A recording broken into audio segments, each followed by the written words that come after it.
उपोषण होणार का आणि त्यानंतर पण मुंबईकडे जाऊया? 10-20 दिवसही इथं उपोषण करून जर सरकार ठेप्यालाच येणार नसलं तर मुंबईला जावं लागणार. मग ते वेळेवर डाव होईल ना. आत्ताच काहीच नको, आता काहीच सांगत नाही मी आत्ताच. पण 29 ऑगस्टचं आमरण उपोषण हे अंतरवालीतच होणार, हे फायनल. नंतरचा डाव जसं सरकार डाव टाकेन तसं आपण टाकणार. फक्त निवेदन एक देऊन ठेवा म्हणून फक्त देऊन ठेवलेलं आहे.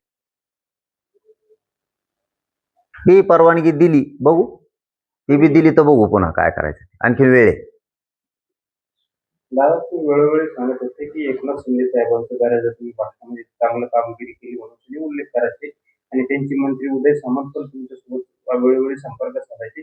मग अशात उदय सामंतांनी तुमच्यासोबत ते संपर्क साधला तर एकनाथ शिंदे साहेबांकडून काही निर्णय काय असतं बघा, एकनाथ शिंदे साहेबाला एवढा मोठा पक्ष चालवायचा, राज्य चालवायचं, तर कंट्रोल असला पाहिजे आपल्या मंत्र्यांवरती, आमदारांवर. शिरसाट जाणून बुजून मराठ्यांचे प्रमाणपत्र रद्द करतोय आणि शिंदे साहेब संपायला लागलेत, मराठी त्यांच्या पक्षापासून तुटायला लागलेत, तरीही तो प्रमाणपत्र येत नाही. इतका आडमुठा आहे त्याचं. आडमुठं धोरण शिंदे साहेबाच्या नरड्याला लागणार आहे आणि ती आम्ही लावणार आहे. तो आडमुठा वागतो ना, तो शिंदेला मोजित नाही ना, तो कोणालाच मोजित नाही ना. त्याचा अर्थ असा आहे, कारण प्रमाणपत्र रद्द केलेत आणि एका शिरसाटमुळे जर एवढं वाटलं व्हायला लागलं तर शिंदेला कळत नाही का?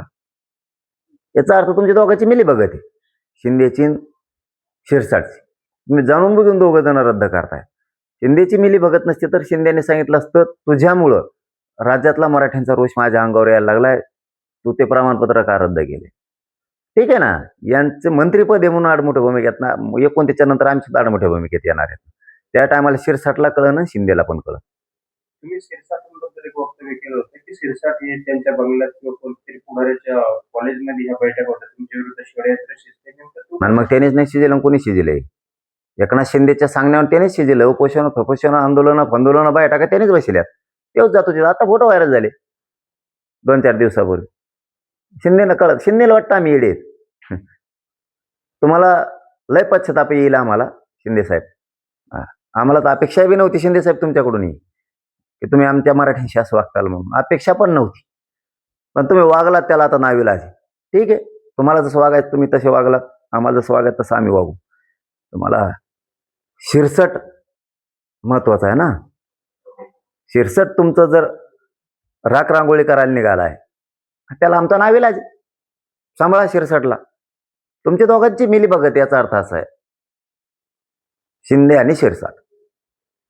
शिरसाटावर बी पक्ष नाराज असल्याचं सांगताय की भाजप पक्ष नाराज असल्याचं सांगताय, एकनाथ शिंदे नाराज असल्याचं सांगताय, याच्याबद्दल काय सांगताय? मग अशा बातम्या आल्या. शिंदेच्या पुढे थोडं आहे ते. शिंदेना एवढा मोठा पक्ष चालवायचा, राज्य चालवायचं, एवढा मोठा मराठ्यांचा गट त्यांच्या पाठीशी आहे, आणि शिरसाट मराठ्यांच्या लेकरांच्या अन्नात विष घालतो, वाटोळ करा, अन्याय करायला लागला मराठा समाजावरती, आणि शिंदे काहीच बोलत नाहीयेत त्याला. याचा अर्थ तवाच लक्षात येतो, मिली बघत आहे दोघांची. ते जाणून बुजून मराठ्यांच्या विरोधात डाव टाकतायत. शिंदेचाच ऐकून तो टाकतोय. नसता शिंदेचा मालक लागून गेला का तो? मालक झाला तो. आझाद मैदान पोलिसांकडे मुंबईतील आझाद मैदानावर आंदोलनासाठी परमिशन मागितलेली आहे आणि या संदर्भातलं एक पत्र जे आहे ते व्हायरल झालेलं आहे परवानगीचं. नेमकं आंदोलन आंतरवालीत होणार की मुंबईत होणार, काय माहिती? आंदोलन हे आंतरवालीतच 29 ऑगस्टला आमरण उपोषण होणार आहे. परंतु मुंबईच्या बांधवांना असं सांगण्यात आलं होतं की अर्ज फक्त देऊन ठेवा, तारखेचा नाही. 29 तारखेच्या नंतर हे मुदत म्हणजे कधीही आम्ही येऊ शकतो. त्याचा अर्थ असा असं की क्लिअर सांगून टाकतो, म्हणजे आडो उभं नको. कारण मी कधीच डाव टाकला तर कधीच खोटं सांगत नाही. 10-20 दिवस अंतरवालीत आमरण उपोषण करायचंय. 10-20 दिवसाचं आमरण उपोषण करून बी सरकारनं जर प्रश्न नाही सोडला तर तसंच मुंबईला निघायचं म्हणून ते दिलेलं निवेदन. परंतु ती 29 तारीख बहुतेक त्याच्यावरती टाकण्यात आली. असं काहीतरी मी ऐकलंय कालच आता. आणि तसं सांगण्यात आलेलं नव्हतं. बांधवांना सांगितलं होतं की 29 ऑगस्टला अंतरवालीतच उपोषण होणार आहे. पण 10-20 दिवसही उपोषण करून जर सरकार दखल घेणार नसलं तर आपल्याला मुंबईकडे निघायचं. त्या दृष्टिकोनातून ते दिलेलं आहे. काही कोणाला जर वाटत असेल बाबा की आमचं निवेदन दिलंय म्हणून तुम्ही दिलंय तर मग आम्हाला आधी परवानगी द्या आणि पहिलं प्राधान्य आम्हाला द्या.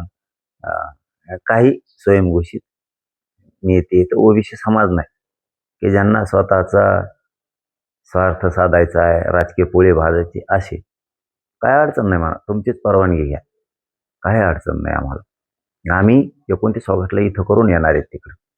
दादा वारंवार उपोषण करताय, तुमच्या शरीराला थकवा जाणवतोय, याच्यातून बऱ्याचदा असं व्यक्त होतं की तुमच्या जीवाला धोका होऊ शकतो. तर एवढा धोका तुम्ही का पत्करताय? ते देवेंद्र फडणवीसमुळं आणि एकनाथ शिंदेमुळं आमच्या जीवाला धोके निर्माण झाले, आमच्या भविष्याला धोके निर्माण झाले. मराठा समाजाच्या जीवन मरणाशी धोका निर्माण झालाय देवेंद्र फडणवीसांमुळे, एकनाथ शिंदेमुळे. यांनी न रद्द होणारे प्रमाणपत्र रद्द करायला सुरुवात केली. मी गप्प कस काय बसणार?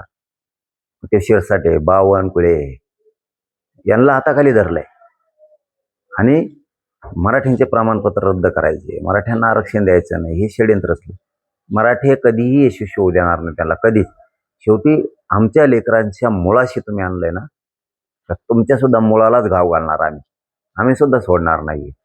29 ऑगस्टच्या नंतर ही लढाई सुरू झाली. आता तुम्ही नसता आणखीनही सांगतो, तुम्ही प्रमाणपत्र रद्द करायला नको होते, चूक दुरुस्त करा. व्हॅलिडिटीचे 58 लाखाचे प्रमाणपत्र द्या, सगळ्या गॅझेटियरचे जी आर काढा आणि मराठवाड्यातल्या मराठ्यांचा जो जी आर काढलाय त्याचे प्रमाणपत्र द्यायला सुरुवात करा. 58 लाख नोंदी आहेत, त्याचे सुद्धा प्रमाणपत्र द्यायला सुरुवात करा. तुम्ही आत्ता प्रमाणपत्र थांबवून धरले आणि व्हॅलिडिटी पण थांबवून धरल्या, त्या सुद्धा काढा. तुम्हाला सुट्टी नाही आता तुम्हाला दिसेना, आता कमी बोलणं जास्त काम तुम्हाला थोड्या दिवसात दिसेना.